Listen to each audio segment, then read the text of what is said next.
kwento ng 18 na nasalanta ng bagyo, atin nga pong muling ibahagi. Ganon din ang video kung saan ay grabe yung effort, no, sa pagiging 18 talaga or fans ng SB19 mula kay Marian Alisa Velasco Facebook.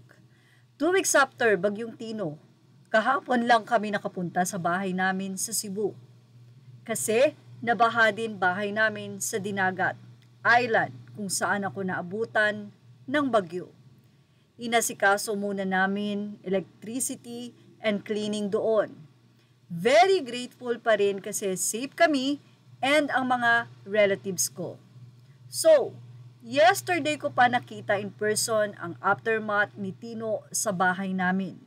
Pati yung situation ng mga merch ko. Makikita nyo po sa video, ito po ay puro putik. Talaga pong hindi lang putik yan. Natabunan po yan, nabasa at ilang araw na nakaganyan yung nasabi nga pong merch na ito. Sa kwento, sinabi niya na nalubog sa mud yung shirt and asawa merch. 2 weeks later, basa pa rin siya nung nakuha ko. Nawash ko na ang mga shirts although nung pagwash ko ng shirt, violet yung water. Sana okay pa pag na-dry na siya. Tapos yung light stick, inabot din ng mud. At sira yung box. Buti na lang, nung nilinis ko, ayan at umilaw pa rin. And tines, naglight pa siya. Say nga ng mga fans ng SB19, dito mo makikita na quality. Yung pagmamahal ng SB19 sa mga 80 na bibili sila ng bagay ay dapat talagang nasa magandang kalagayan, quality. Kahit na lumubog sa putik, nabasa, umilaw pa rin at napakaganda pa rin nung nilinis niya ito. Pero ayon sa kanya, pwede pang magamit although may mga part na hindi nag-light up. Purpose ko in posting this is to ask if meron kayong idea on how or where magpapa-repair ng light stick. Mapapa-restore pa kaya ito?